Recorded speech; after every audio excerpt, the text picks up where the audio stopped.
রাহমাতুল্লাহি ওয়া বারাকাতুহু। প্রিয় ভাই, আমরা আপনাদেরকে আহ্বান করতেছি এমন একটা দিকে, এমন একটা সিমতে, যে সিমতে আলোই আলো। ওইটা হলো, আমি প্রত্যেকটা যুবককে চাই যে সে যেন আমাদের সাথে জুড়ে থাকে, আমাদের সাথে সম্পর্ক রাখে, প্রত্যেকটা মাসাইল, প্রত্যেকটা সমস্যা আমাদের সামনে জানি প্রকাশ করে এবং ওই সমস্যার সমাধান জানি আমাদের কাছে থেকে খুঁজে চায়।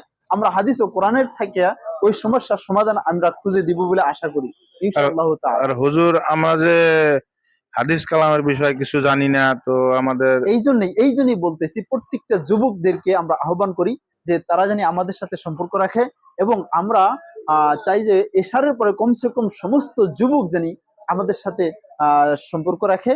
আর আমরা এশারের পরে শেখাশেখি করি প্রত্যেকটা ক্ষেত্রে, ইসলামের প্রত্যেকটা ক্ষেত্রে, হালাল হারাম, না পাক না পাক, জায়েজ না জায়েজ, প্রত্যেকটা ক্ষেত্রে আমরা শেখানোর চেষ্টা করি যে যুবকদেরকে আমরা জানি কমসে কম সৎ পথে চলার, সৎ রাস্তায় আমরা জানি আইনা দাঁড় করতে পারি ইনশাআল্লাহ। অসংখ্য ধন্যবাদ হুজুর, আপনি অনেক ভালো কথা বলেছেন। যুবকদের হেদায়েত করার জন্য অনেক সুন্দর কথা হেদায়েত বলেছেন। করবে আল্লাহ, আমরা রহনুমাই করব ইনশাআল্লাহ ইনশাআল্লাহ আমরা তাআলা। সবাই যাব।